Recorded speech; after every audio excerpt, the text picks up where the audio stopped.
ఇప్పుడు factory direct products నేరుగా మీ ఇంటికే ఖచ్చితమైన క్వాలిటీతో పాటు 30 to 50% తగ్గింపు 350కి పైగా నిత్యావసర వస్తువులను హోల్సేల్ ధరల్లో పొందండి. mavenSpeak.com లో షాపింగ్ చేయండి, మీ డబ్బులను ఆదా చేసుకోండి.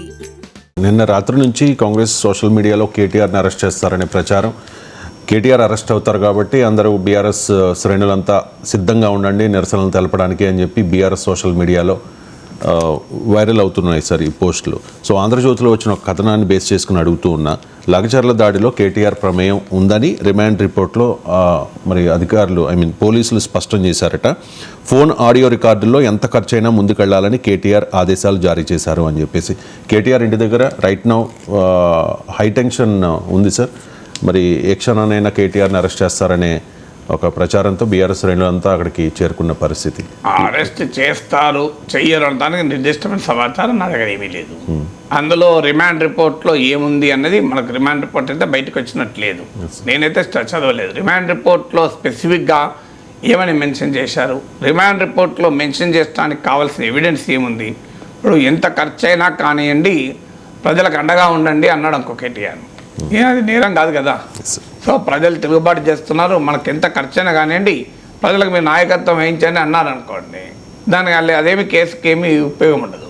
లేదు ఎంతన్నా ఖర్చు కానీ అల్లరి కావాల్సిందే, హింస సృష్టించాల్సిందే అన్నాడు అనుకోండి, నేరం అవుతుంది. అది మీకు తెలియదు నాకు తెలియదు ఏమన్నాడని. పోలీసులు ఏమన్నా ఆడియో లీక్ చేశారా? చేయలే కదా. మరి కోర్టు ముందు ఆడియో సంభాషణలు ప్రవేశపెట్టారా? ఈ ఆడియో సంభాషణలకు నిలవాలా? ఇప్పుడు మనం ఓటుకు నోటు కుంభకోణం చూడలేదా? సో ఆడియోలో ఏమున్నది, మా చంద్రబాబు నాయుడు టోన్లో మై పీపుల్ బ్రీఫ్డ్ మీ అని ఉంది. ఏమైంది ఆయన మీద ఏమన్నా అయిందా? రేవంత్ రెడ్డి మీద కూడా ఏం కాలే కదా. సో అందువల్ల అసలు ఏముంది ఎవిడెన్స్, ఆ ఎవిడెన్స్ కోర్ట్ ఆఫ్ లాలో నిలబడుతుందా లేదా అని. ఇక అరెస్ట్ అంటారా, అరెస్ట్ చేయొచ్చు, ఏముంది అందులో. అరెస్ట్ చేయడం అనేది పెద్ద మన క్రిమినల్ జస్టిస్ సిస్టంలో అసాధ్యమైనది ఏమీ కాదు కదా. దాంతో ఆయన ఏమన్నా యావజ్జీవ జైలుకి పోతాడా? 4 రోజులు ఉంటారు, 4 రోజుల తర్వాత రిమాండ్లో బెయిల్ వస్తుంది, బయటకు వస్తాడు. 7 years లోపు ఉన్నది అయితే అసలు 41 year నోటీస్ ఇవ్వదు, అరెస్టే చేయరాదు. సో ఈవెన్ 7 years లోపు ఉన్న కేసుల్లో బెయిల్ వస్తుంది, కొన్ని కేసుల్లో అయితే స్టేషన్ బెయిల్ వస్తుంది. బెయిల్ కింది కోర్టులో రాకపోతే హైకోర్టులో వస్తుంది, సుప్రీంకోర్టులో వస్తుంది. ఏముంటుంది దాంట్లో? అందువల్ల ఇది ఒక పొలిటికల్ యాక్షన్ థ్రిల్లర్గా మీడియాలో ప్రజెంట్ అవ్వడం తప్ప అరెస్ట్ అయితే ఏమవుతుంది దానికి అన్న రాజకీయ నాయకులు అరెస్ట్లో భయపడతారా? సో ఇదేమీ క్రిమినల్ కేసు కాదు కదా. ఏదైనా భయంకరమైన అవినీతి కేసులకే జైలుకి వెళ్తే భయపడతలేరు. ఇదేమున్నది ప్రజల ప్రతిఘటన, ప్రజల నాయకత్వం అవుతుంది, మమ్మల్ని అరెస్ట్ చేస్తున్నారు వాళ్ళు అంటారు. లేదు మీరు ప్రభుత్వాన్ని వస్తే ప్రజలకు కుట్రమని అరెస్ట్ చేస్తున్నారు వీళ్ళు అంటారు. అంతే తప్ప కామన్ పీపుల్కు పెద్ద సీరియస్గా తీసుకొని దీనిపైన తలకిందులు ఏమవుతుంది. సో అరెస్ట్ అంటూ చేస్తే రాష్ట్రం అంతా వాళ్ళు బీఆర్ఎస్ వాళ్ళు నిరసన జరుపుతారు. సో ఇదొక రెగ్యులర్ పొలిటికల్ ప్రాసెస్. అందుకే అది ఏమీ ఎర్త్ షేకింగ్ డెవలప్మెంట్గా ఉంటుందని నేనేం అనుకోను. అరెస్ట్ అయినా ఎర్త్ షేకింగ్ కాదు, అరెస్ట్ కాకపోయినా ఎర్త్ షేకింగ్ కాదు. సో అందులో పోలీస్ దగ్గర మరి ఏ ఎవిడెన్స్ ఉంది? ఎవిడెన్స్ ఉన్నంత మాత్రం అరెస్ట్ అయినంత మాత్రాన నేరస్తుడు కాదు కదా. అరెస్ట్ అయితే నేరస్తుడు అనుకుంటే రాంగ్ అది. కొంత వాళ్ళ దగ్గర ప్రైమా ఫేసి ఎవిడెన్స్ ఉందని పోలీసులు నమ్మితే అరెస్ట్ చేసి కోర్టు ముందు ప్రవేశపెడతారు. కోర్టు విచారణ జరుపుతుంది, విచారణ అయ్యేదాకా రిమాండ్కు పంపుతుంది. సో రిమాండ్ ఖైదీగా కొన్ని రోజులు ఉంటారు. ఈ లోపల బెయిల్ పిటిషన్ వేస్తారు. సో బెయిల్ పిటిషన్ మీద వాద ప్రతివాదాలు జరుగుతాయి. బెయిల్ కొన్ని సూత్రాలు ఉంటాయి. ఒకటి, దేశం విడిచిపోతాడా పోడా. కేటీఆర్ దేశం విడిచిపోడు. 2, ఆయన కనుక ఈ బయటికి వదిలేస్తే సాక్షుల్ని ప్రభావితం చేస్తాడా, సాక్ష్యాధారాల్ని తారుమారు చేస్తాడా. 3వది. 4వది, మళ్ళీ ఈ రకమైన నేరం చేసే ప్రమాదం ఉందా.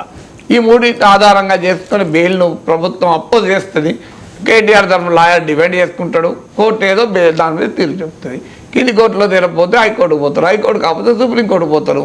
ఈలోగా 10 రోజులు 15 రోజులు జైలు ఉంటారు, బయటికి వస్తారు. పెద్ద ఎత్తున వేలాది మంది బీఆర్ఎస్ కార్యకర్తలు వెళ్ళి స్వాగతం పలికి తీసుకొస్తారు. తర్వాత కేటీఆర్ ఉపన్యాసం ఇస్తాడు, నా అరెస్టుతో రేవంత్ పతనం మొదలైందని. కాంగ్రెస్ పార్టీ వాళ్ళు జైలుకి పోయాడు, ఈయన స్వాతంత్ర పోరాటం చేసి వచ్చాడా, జైలు నుంచి అంతా రావాలి చెప్తానని వీళ్ళు కాంగ్రెస్ వాళ్ళు అంటారు. ఇక ఏమైనా ఇలా పాత్రలు మారారు కేటీఆర్, రేవంత్. గతంలో రేవంత్ పోయినప్పుడు జరిగింది అదే చెంచల్గూడ జైలుకు. ఆయన బయటకు వచ్చి ఇనప్పుడు వందల మంది పార్టీ కార్యకర్తలు ఆయన అభిమానులు స్వాగతం పలకగా బయటకు వచ్చాడు కదా. బయటకు వచ్చినప్పుడు ఏమన్నాడు, పతనం మొదలైంది కేసీఆర్ అనడం లేదా. సో ఇదంతా పొలిటికల్ ప్రాసెస్లో సహజం. అదేమి దేశం ఏమి భూమి బద్దలు కాదు, ఆకాశం కిందికి రాదు కదా. బహుశా కేటీఆర్లో కూడా భయం లేదేమో సార్. రీసెంట్గా కామెంట్ చేశారు కదా, జైలుకి వెళ్తే యోగా చేసుకుంటా, స్లిమ్గా అవుతా, బయటకు వచ్చి పాదయాత్ర చేస్తాను అని. రాజకీయాల్లో ఉన్న వాళ్ళు, పబ్లిక్ లైఫ్లో ఉన్న వాళ్ళు జైలుకి పోతారని భయపడతారండి? ఎవరు భయపడరు. ఎక్కడ రేవంత్ భయపడాడు, కేటీఆర్ భయపడాడు, నాగేశ్వరే భయపడాడు. ఏమున్నది? నేను ఇప్పటికి 100 సార్లు అరెస్ట్ అయినది నా లైఫ్లో, ఒక్కసారి కాదు, కనీసం ఒక 100 సార్ల పైన అరెస్ట్ కావచ్చు. ఎమ్మెల్సీ ఉన్నప్పుడే 40-50 సార్లు అరెస్ట్ కావచ్చు. ఏమున్నది? ఏదో ప్రజల నిరసనలో పాల్గొంటాం. నిరసనలో పాల్గొన్నప్పుడు నిషేధాజ్ఞలు ఉల్లంఘించారు, 144 సెక్షన్ ఉల్లంఘించారని చెప్పి జీవులు ఎక్కిస్తారు, గౌరవప్రదంగా తీసుకెళ్తారు, పోలీస్ స్టేషన్లో టీ ఇస్తారు. సార్ మధ్యాహ్నం వరకు ఉండాలి సార్, లేదా పని ఉంది అంటే మంచిది సార్ వెళ్ళారు, సంతకం పెడతాం, బయటకు వస్తాం. పోలీస్ స్టేషన్కి వెళ్ళడానికి జైలుకి వెళ్ళడానికి తేడా ఉంది. ఏమన్నది? ఈవెన్ జైలుకి వెళ్ళినా కూడా ఏముంటుందండి? తప్ప నేరం కాదు కదా. స్టూడెంట్గా ఉన్నప్పుడు నేను జైలుకి వెళ్ళాను, విద్యార్థుల సమస్యలు పోరాడి. ఏమున్నది అలా? జైలుకి వెళ్ళినాక ఏమున్నది? జైలుకి వెళ్ళడం మీకు అర్థం కావాల్సింది, కన్విక్టెడ్ క్రిమినల్గా వెళ్ళడం వేరు, అది కూడా ఒక నేరం చేసి వెళ్ళడం వేరు, ప్రజాస్వామిక ప్రక్రియలో ప్రజల సమస్యలపై పోరాడి జైలుకి వెళ్ళడం వేరు, పొలిటికల్ అంశాలపైన జైలుకి వెళ్ళడం వేరు. ఇవన్నీ వేరు, నేరం వేరు. ఇప్పుడు అదే మీకు మర్డర్ చేసి జైలుకి వెళ్ళడం కాదు, అది డిఫరెంట్ కదా. ఇది డిఫరెంట్ కాదు, ఇది పొలిటికల్ ప్రాసెస్లో భాగం. నేను వెళ్ళాను ముషిరాబాద్ జైల్లో కూడా ఉన్నాను 2-3 రోజులు. దేనికి వెళ్ళాను? ఆ స్కాలర్షిప్ల సమస్యలపైన, పిల్లల విద్యార్థుల సమస్యలపైన పోరాడినప్పుడు ఎందుకు జైలుకు పంపుతారు అంటే, మళ్ళీ బయట నుండి ఇంకెక్కువ వేల సంఖ్యలో జనాన్ని ఆర్గనైజ్ చేస్తారు, విద్యార్థి నాయకుడు కదా అని చెప్పి లోపల ఇస్తారు. 3 రోజులు అయితే ఈ లోపల చల్లారిపోతుంది అని, మొత్తం చల్లారినాక బయటకు వదిలేండి. ఏమున్నదల్లా? సో ఏంటి ఆరోపణ? సో విద్యార్థులు రెచ్చగొట్టాడు, వాళ్ళు రెచ్చిపోయి ఉన్నారు, నేను రెచ్చగొట్టేది ఉన్నది. వాళ్ళు రెచ్చిపోయారు కనుకనే మేము నాయకత్వం వహించాం.